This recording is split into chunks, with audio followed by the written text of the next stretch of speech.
Hey, this is Mike from Death Cap Amplification. I've got a new amp here that I wanted to just record a couple riffs with before this gets shipped out to a customer, because this is the second one I've made of these, and it needs to get out quick because I think the guy's really excited to have his new amp. But a couple of months ago, I was sort of contracted by someone to build a Laney AOR clone.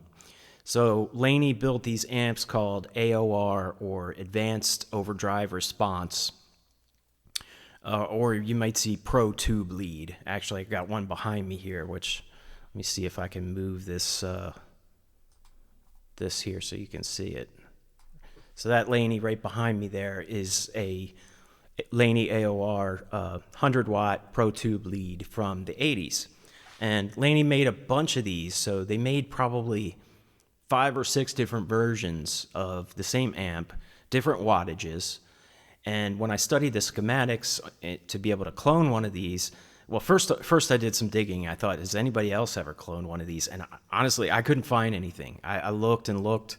I don't think anybody's ever cloned one before. So I thought it would be really cool, because these amps are kind of like Doom sleeper amps. You know, it was one of those things where they weren't really designed to be Doom amps. They were designed to be more like metal amps for the 80s, because they had such killer overdrive and gain. And if you play it with a really low tuned Doom kind of guitar, you can get into these crazy heavy sort of riffs, and it kind of sludges out with all the distortion that it has in it. It's just a really, really cool amp. Plus, they had all these pull knob features to boost the bass, boost the mids, boost the treble, and everything was just these massive boosts, which was really cool. And I got this one back here to sort of study it, see how they built it. What did they do? Is it the same as what I'm seeing in the schematics? And honestly, I saw some differences. I found that a couple of the schematics had some mistakes. There was a couple things in one of the schematics I was trying to follow where it says it was a negative voltage, and it was actually supposed to be a positive voltage in order for some of the channel switching to work correctly. Things like that I found. And so I think that they probably, as they were building these things, they never went back and updated the original schematics, and they made some changes. Very minor things, but at least to me it looked like there were a few possible mistakes, because once I made the changes after I cloned the first one, it was actually working the way it was supposed to work. So I was like, wait a minute, this doesn't sound right. You know, this doesn't seem right? So anyway, long story short, this one that I have here, I'm calling the Lycanthrope, which is another name for a werewolf. I thought it was kind of cool just because when you switch this AOR channel on, which I'm calling the full moon channel on this guy as the clone version of it, it just comes alive with massive amounts of gain, and it's just really cool. So they called it the AOR channel, which was the Advanced Overdrive Response, which is really like a high gain channel. It also has a low input and a high input, so you can get some really heavy stuff with the high gain input versus the low. I think this amp has incredible clean tones. And matter of fact, my band Born of Plagues, we're recording our second album now, and we just did all the guitar tracks and everything. And I actually used the first clone of this to do all my clean tracks because it just sounded so great. I'm using my Thylacine/Sun Model T clone for most of the rhythm track stuff, but I just felt like the cleans on this are so much fuller, and they just sounded really good. Totally non-distorted clean sounds. So it was really cool to be able to use that in the studio, and I'm really looking forward to the mix down and getting this thing out, because I think it's going to sound really cool. So yeah, this is a clone. There's one thing to keep in mind about this clone, in case I ever make one for you or you inquire about it. There's 2 that's ever been made. One I did in a black Tolex version. This one's in a white Tolex version. And these were both for people that, wanted me to build them for them. So this was a custom amp build for them. But I'll probably be making more in the future because it's such a cool amp. And I did a couple extra things to this thing to really kind of make it a little bit better than the original, in my opinion. For the most part, though, it's an identical clone to a Laney AOR. It's just that their versions of this thing, there were like 5 or 6 different schematics, and I thought, well, maybe just the differences are just one's a 100 watt, one's a 50 watt, one's a 30 watt, right? But they also had a Series 1 and a Series 2 version of the same amps. So they had a 100 watt Series 1, a 100 watt Series 2, same thing with 50 watt and 30 watt. So looking at these schematics, I thought, is it just the wattage differences and bigger output transformers and all that stuff? But no, they actually made changes in the tone stack through all of these versions. So they're not all exactly the same.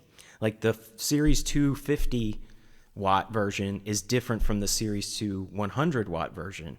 And it's different from the 30 watt Series 2 version, right? You think Series 2, it should be the same, but for whatever reason, at least in these schematics I was seeing, Laney did some differences in the tone stack. So they're very close, but there are some subtle parts that make it a little bit different. So I went with, for this clone, what I could really understand the most, and also the pieces that didn't seem like they had a lot of mistakes from what I was seeing. So this is kind of cloned after, probably closest to the AOR 30 watt Series 2 or the 50 watt Series 2, because both of them do have differences for a couple of parts and stuff in, the gain and the tone stack area. So for the most part, 90% of the parts are the same. It's just there's a couple differences. So what I wound up doing was whatever parts had differences, like say there was a 100K resistor in one spot and then in the other one it was a 200K resistor or something, I tried both parts and played it for a while and see if I could feel a difference or hear a difference. And I just stuck with the ones that I felt sounded the best to me. And there was like maybe 5 or 6 parts like that where I was just like, okay, the AOR 30 has, this capacitor with this value, and the 50's got a totally different value. So let's try that. So I'd put and swap in a different resistor or a different capacitor and try it and see what I like best. And I just went with whichever one sounded best. So this is kind of a clone of the two of those kind of put together. And it's very similar to the 100 watt version, but I would say this is closer to a Series 2. I feel like they made some improvements in the Series 2. I like this a lot better than this Series 1 sitting back here. I feel like the Series 1, this is the 100 watt Series 1 behind me. When I pull the bass boost out of this one, it's like I could turn the bass from 0 to 10 and there's no difference. It's just all 100% bass. It's too much bass, actually. It's crazy amount of bass. I'd like to be able to control that. And I feel like on the Series 2, the way they did the bass boost is a little tiny bit different. And it allows you to actually control the amount of bass, right? So when it's on 10, it's on 10. When you turn it down, you can hear the bass coming down. So I like that a little bit better. I think they improved it a little bit with Series 2. So that's kind of what I went with.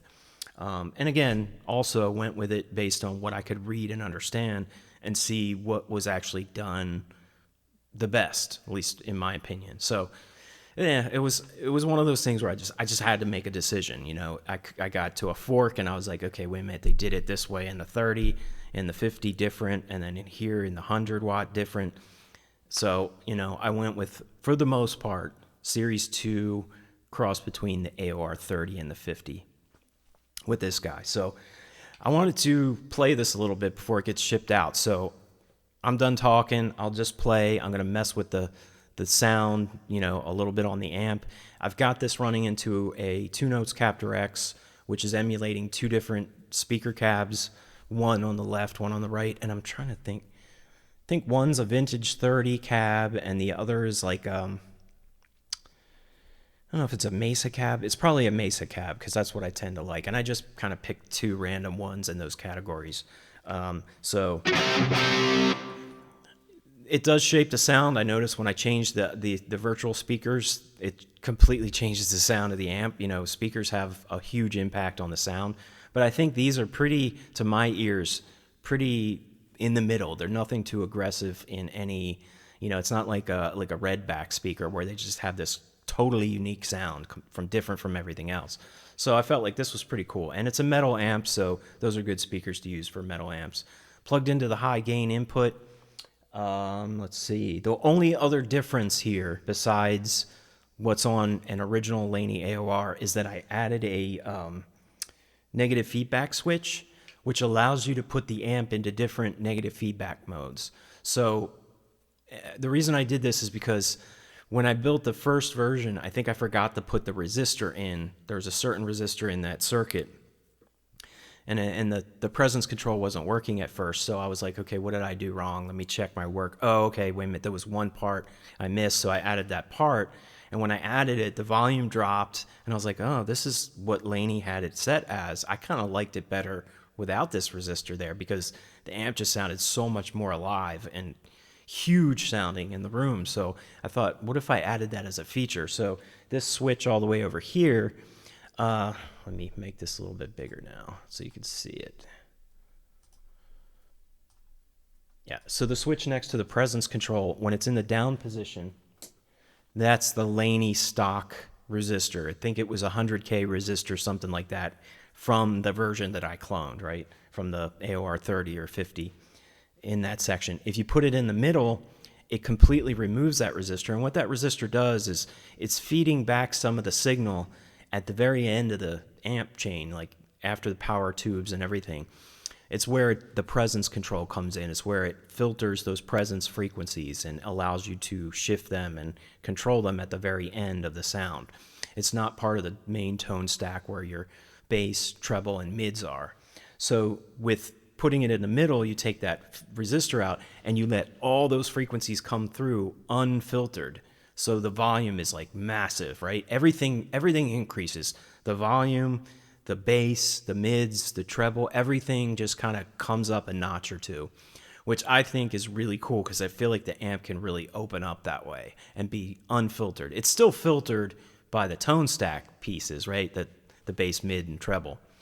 But when it comes to the presence, you won't be able to control the presence knob when it's unfiltered, when it's in the middle position. But this is a three-way switch, so I thought, let me play with this even further. And if we go up to the top, switch it all the way up, I cut the resistor in half to about a 50K resistor, so that way you could kind of get even more negative feedback coming through the circuit, and you'll have a much wider presence sweep, basically. The volume drops slightly lower than stock, but you have more filter capabilities. So it's a really cool mode switch. You can still play it completely Laney AOR stock by keeping it in the down position. Matter of fact, we'll start with that, and let's demo that switch for a second. So let's just see what it sounds like.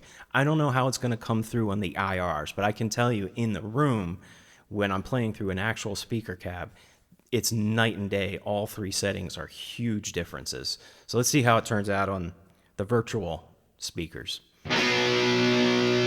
This is the stock.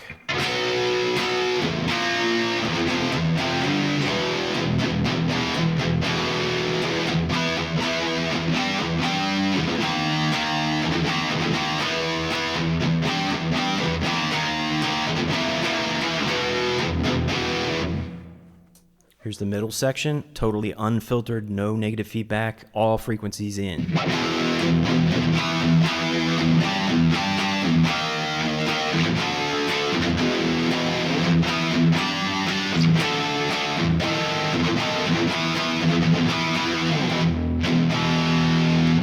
So hopefully what you hear is a little bit louder. Everything's just sounded boosted, which is really cool because in the room with a speaker cab, it's massive sounding.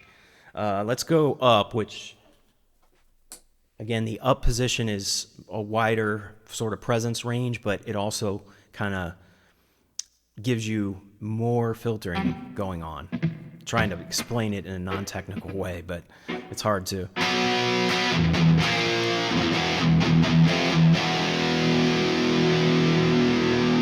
Presence all the way up.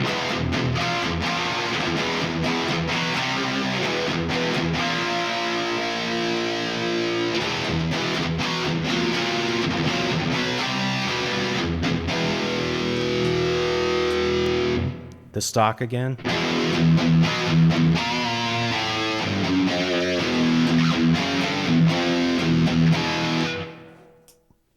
Unfiltered.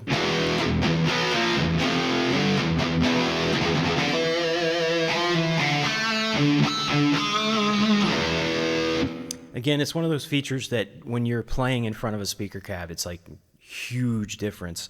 I don't know how well it's going to translate. In my headphones, I hear a slight difference, but not as much as I would playing through a real speaker cab, pushing real air.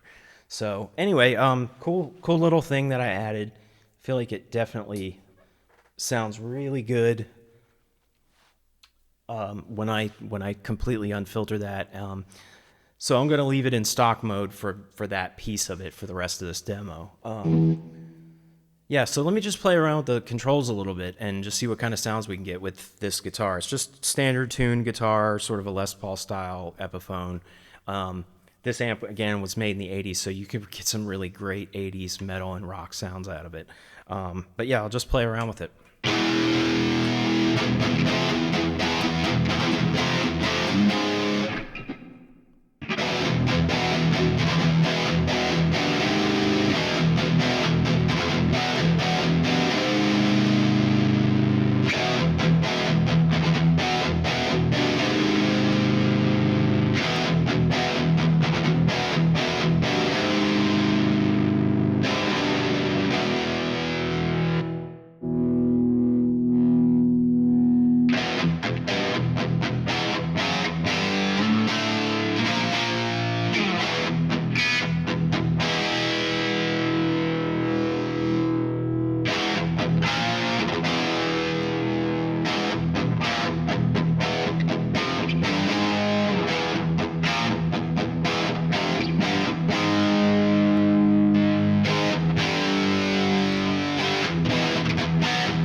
Okay, I've got the same setup going on now.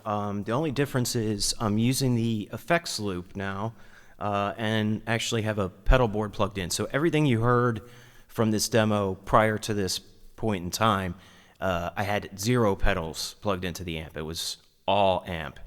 Amp and, virtual speaker cabinets, basically, right? So now I have the reverb pedal on the far left going into the effects loop, the effects send and return. And the boost pedals, which are to the right of that, are all plugged into the front of the amp. So we're going to do a little bit of messing around with some pedals, but I've got the amp set with the low input right now, and the reverb is on, so yeah, let's play some clean stuff.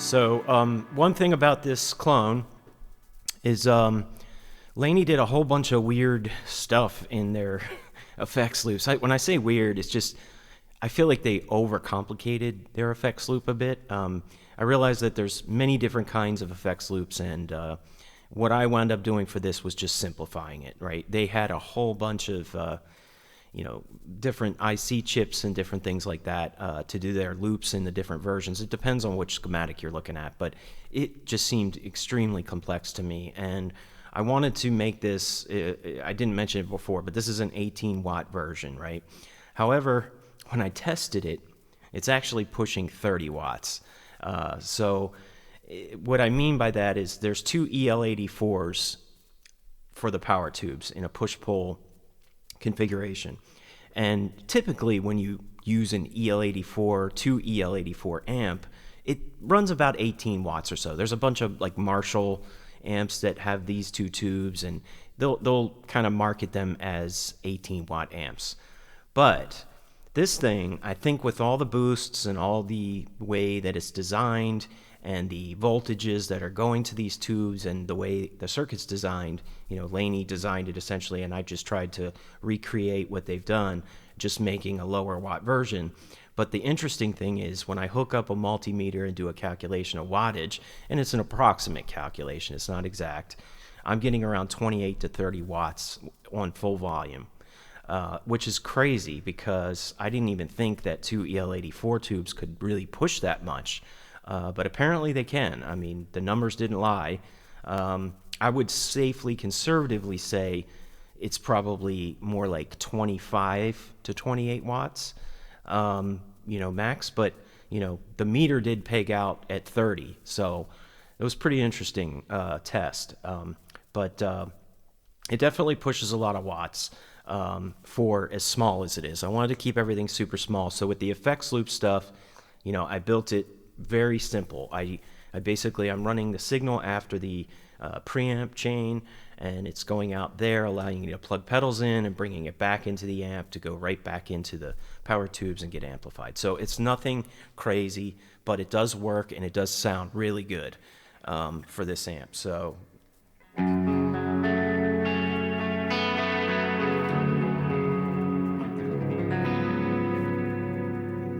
I mean, it's, for using time-based effects like reverbs, delays, chorus, things like that, where you want to make the sound after the preamp, after the EQ and the tone shaping and the gain staging, it sounds so much better to put a reverb after all of that, right? Not going straight into the amp where you're just putting reverb on the raw strings of your guitar. It sounds so much better once that full sound has the reverb on it. In my opinion. So I think having the loop on here is really cool, and it makes it very flexible if you like to use the time-based effects stuff, because I think it will sound a lot better. Let's change the sound of the reverb, see if I can do that. Hang on.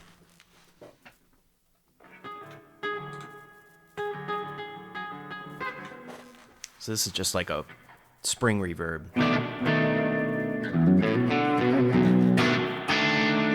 I'm playing my super low tune Doom guitar right now, so clean stuff might sound a little funky just because it's tuned to standard B right now.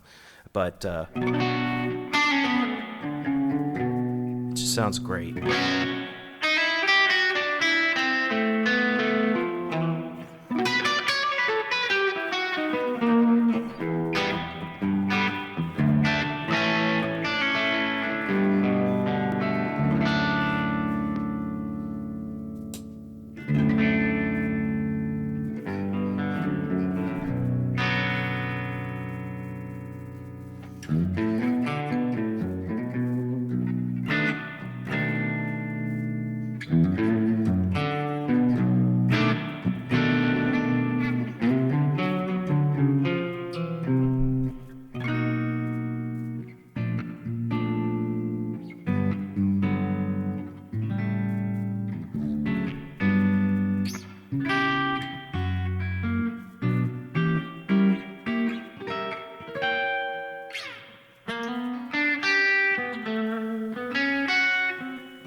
Let's try a different sound.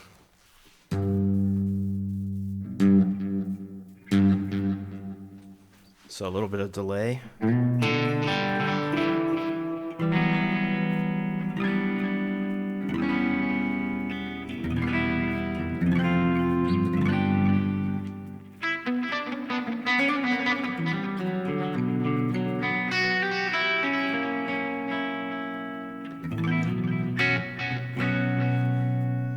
So I think delay can sound really cool in a effects loop when the sound is distorted, especially when you're doing like a solo or something. It can sound really cool. I'm going to see if I can dial that up a little bit and see what we get.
Definitely got a really nice sound. One thing that I noticed though is one of my pedals on the board is causing some noise. When I unplug the pedal board, you definitely don't hear that noise, but it's definitely not the amp. But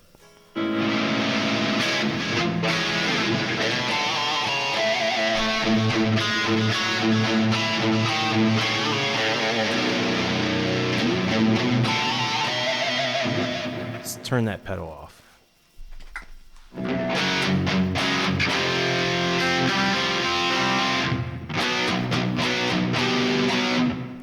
There's a little bit of room reverb on those speaker IRs. Let me turn that off.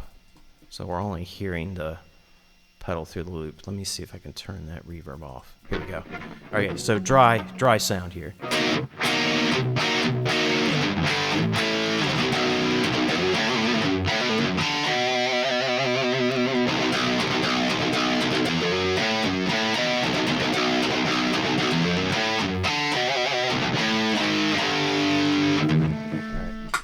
That reverb.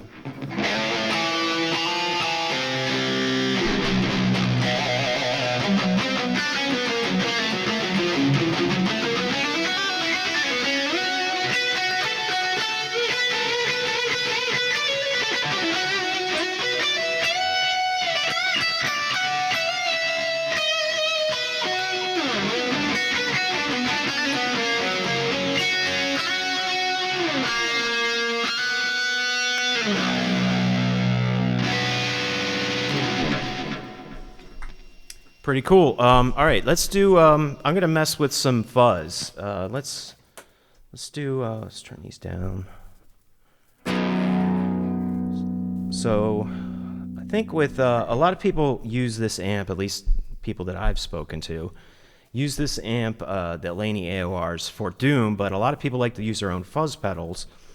And I think they use the low input for the most part. If you use the high input, it's almost too saturated with a fuzz pedal, because fuzz pedals are just massively compressed, most of them. So what usually, and you know what I like to do as well, is I like to try to find sort of a middle ground, sort of a little bit broken up sound, and then add the fuzz to that. Let's see. So even right there is a little bit of breakup,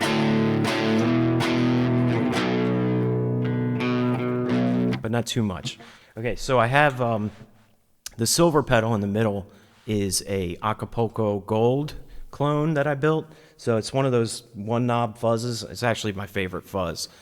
And what I like to do for my sound is it's a little too compressed, you know, when I play low tune guitars through it by itself. So I like to add the Ibanez Tube Screamer, which is all the way to the right, the green pedal. I'd like to add that in front of the fuzz to kind of take my guitar string sound and make it not as thick sounding, to thin it out some. So I have the knobs pretty darn low on the Ibanez Tube Screamer. All of them are at like 2 or 3. It's just enough to thin my guitar out a little bit, and then when I hit the fuzz, everything sort of stays really crunchy and nice and not too overly compressed. So let's do that, see if we can get a good tone.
One thing I'm noticing is with this pedal and the frequencies that are being pushed into the amp on the front end, I can really hear a bigger difference with the boost switches than I could with without it, right? And I think it just has to do with, what are the frequencies of my guitar coming through, the capacitor and the tone knob, all that kind of stuff versus what's actually coming through from the pedal, right? So you can hear a larger difference just because of that frequency range that the pedal's pushing. So that's pretty cool.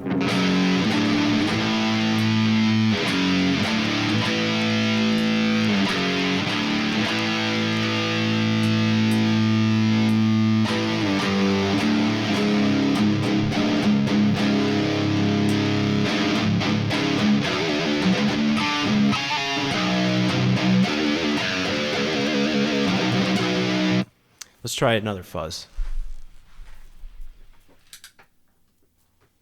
So yeah, you can see how much quieter it got. That fuzz is kind of noisy. A lot of them are, but let's try this other one. So this is what is it? The Pharaoh. I forget who makes it, Black Arts or something. It's very similar to the other one, I think. At least the way I have it set now.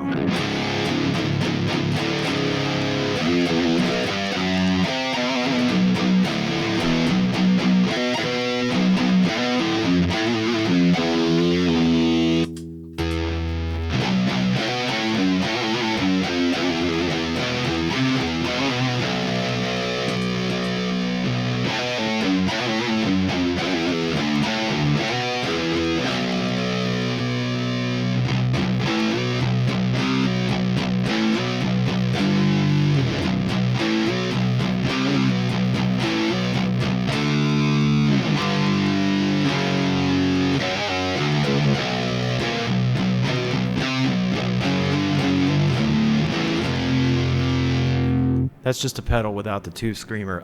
Again, it's just my style. I like to thin the sound out before it hits the fuzz because I feel like the notes are more defined. I just like that better. But, if you're doing like a really sort of droney type of stuff, you definitely wouldn't need it. If you're...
Very, very cool, man. It definitely takes pedals well.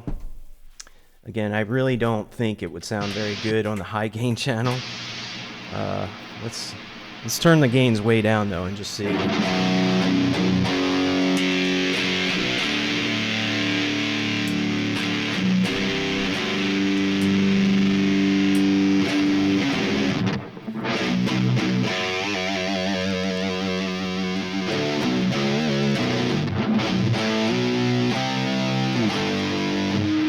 if you really wanted massively overly saturated, but it's definitely noisier.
Wow, well, that actually sounded pretty cool. Hold on. Shit's noisy, though. Oh my gosh. With all that fuzz on there. But that actually sounded really good. It might actually sound pretty good in a mix. Massively sludgy. There was one other thing I was going to try. I forget what it was. Oh, yes. Let's try just a standard boost pedal in front of it with like a normal tuned guitar. Just to see if we can get any of that. Actually, you know what? Let's do an active pickup guitar with a boost in front of it. Let me try that. Okay, next. I have a guitar with active pickups. It is a LTD ESP. It's got EMGs in it. All right, let's put this back on the amp. Let's see what kind of sounds we can get.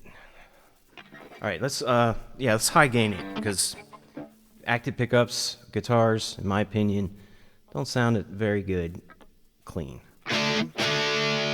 Okay, so we're on, let's go on the regular channel real quick.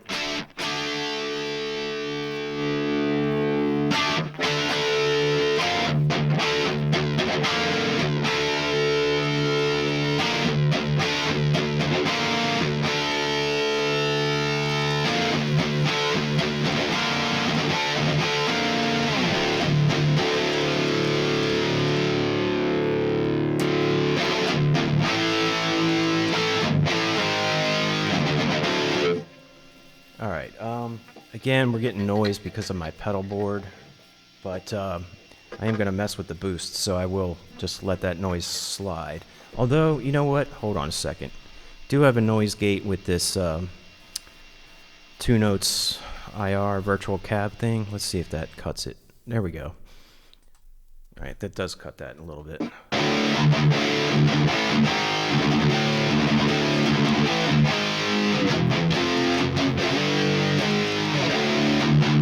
So this is just amp. It sounds really good with EMGs. I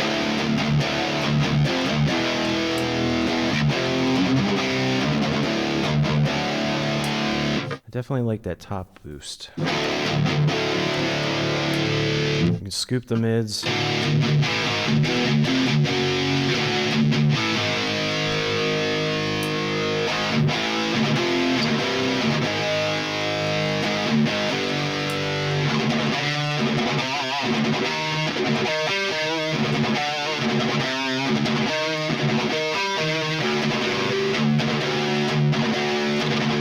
Okay, let's play with this. Let's put the gain on half.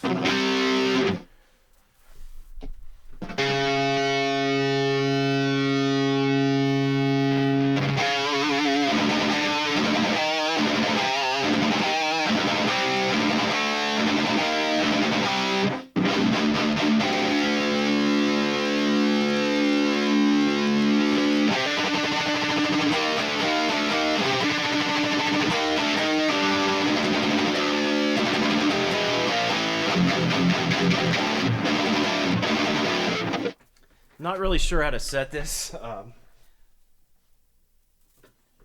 All the knobs are at noon now. I'm not sure how like death metal players set their tube screamers.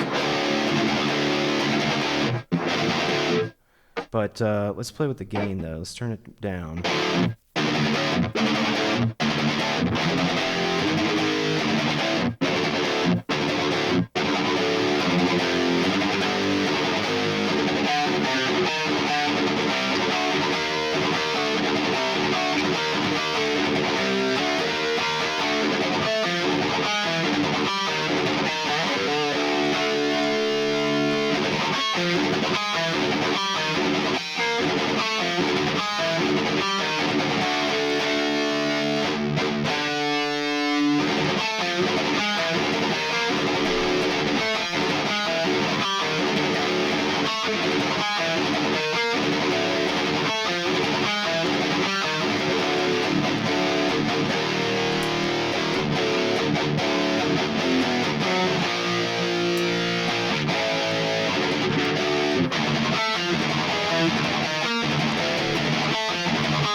Definitely got that thrash and speed metal, death metal sound. And you really don't need to give it too much gain for that, because this amp is just massive amounts of gain. It almost would get not as tight if I really cranked this gain.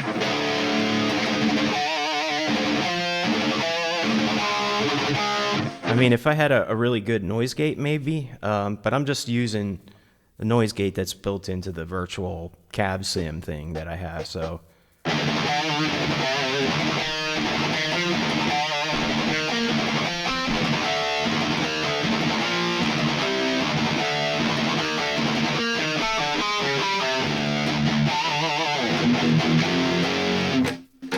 I mean, it sounds pretty freaking good, even with the gain way up. I didn't think it would.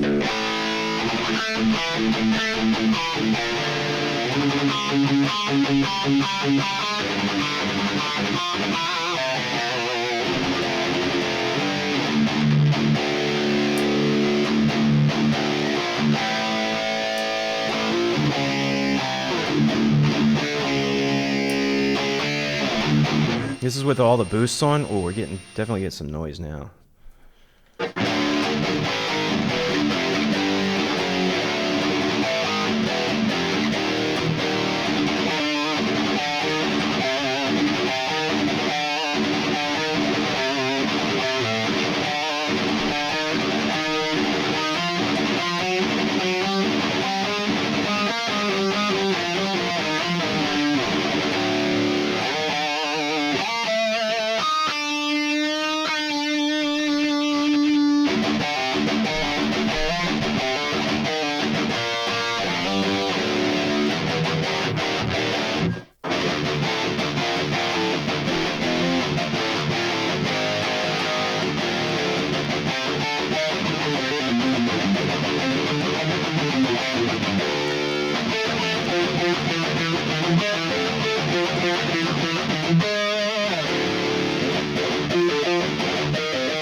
Wow, actually sounds great.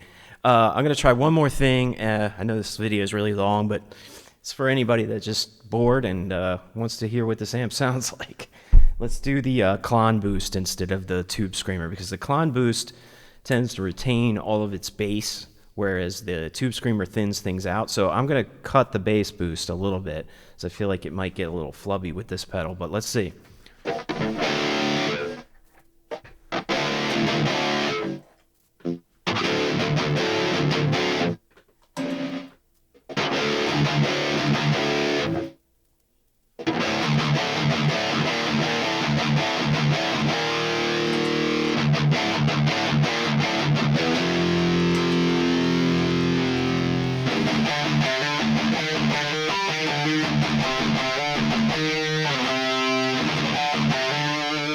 Yeah, I feel like I don't need as much gain on the amp with that one. And the gain's not very high on it. It's just it doesn't filter out as much as the Tube Screamer does. It pushes a lot of frequencies in. It's almost a little too tinty.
I love clones, man. A lot of metal players don't like them, but I think they're amazing boost pedals. They're very transparent. I don't know, this add gain and fullness. And the way we have this set, man, it just sounds really good.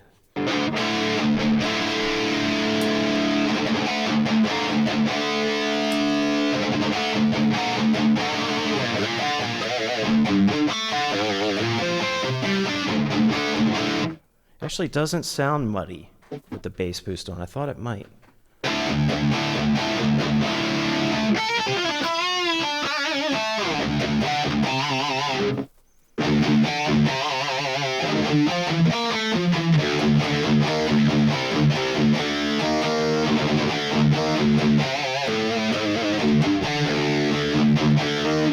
It's a little bit thick though. It doesn't quite have that chainsaw cut through sort of mid sound, but when you turn that boost off, it definitely tightens up.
Sorry, my playing's getting sloppy. But yeah, a very, very cool amp. I love this amp. I think Laney did an amazing job designing this thing. It just does so many things so well. It's almost like, it almost feels like one of those amps like when I got my Mesa Boogie Mark IV. There's just so many settings on it that it's almost impossible to use in a real life situation. It's just more of one of those like play with amps. Cause I tried to play a show with it once, and there's just so many knobs on the damn thing. I was going to try to show it, but it's hard for me to get to it. Anyway, it's just one of those amps. So it's just like if you change the volume just a little bit, then everything goes out of whack and you got to reset it all. So this amp, though, is kind of like in the middle. It's like it has just enough features. Like it's got so many great features. I can boost the mids. I can turn down the treble. I can, whatever I want to do. It's got it all. And it's got the massive gain with tubes. And I've built this thing extremely quiet. I mean, it is super, super quiet for a high gain amp. I mean, if you really want a really, really tight sound and you have the gain cranked all the way up, the best thing to do would probably be put a noise gate in the effects loop, or possibly running in front of the amp, just because it'll really tighten up those chunks, if you have it super saturated. But other than that, though, I mean, it's a very quiet amp, especially, if I'm not using any pedals and I just plug straight in.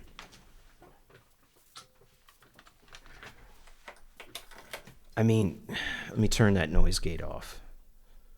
I know it'd be hard to tell because this is virtual cabs, but you hear just a little bit of hiss, but not much. I mean, even in the room, it's very quiet for a high gain amp.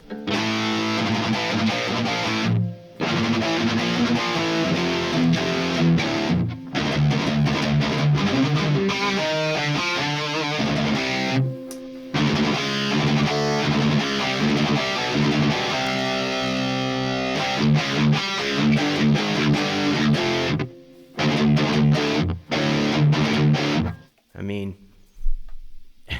can't ask for more there. But I'm a stickler when I build amps about noise. I do a lot of extra stuff that some people don't do that really help to make it less noisy. Anyway, hope you enjoyed the demo. If you're interested in one of these, reach out to me, let me know. One thing is, I'm just one person.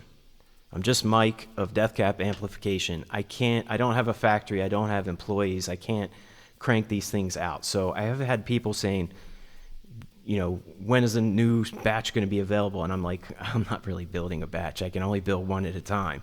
But I can build one for someone if, we want to talk about it and see what you want. And, this particular one, the customer wanted white Tolex, and I think it was an awesome choice because I just think it looks amazing. I mean, look at this thing. It's so cool with the black hardware and everything. I wouldn't have done white Tolex myself. I just wouldn't have thought about it, I guess. But he was like, let's do white Tolex. And I was like, oh, it looks so sick. The black hardware and the silver knobs and everything. It's just awesome. So very, very cool. I like working with customers one-on-one. I like talking through a project, an idea, and try to customize it to what you want. If you're spending the money on a really nice handmade amp, then get it the way you want it, So anyway, hope you enjoyed. Thanks.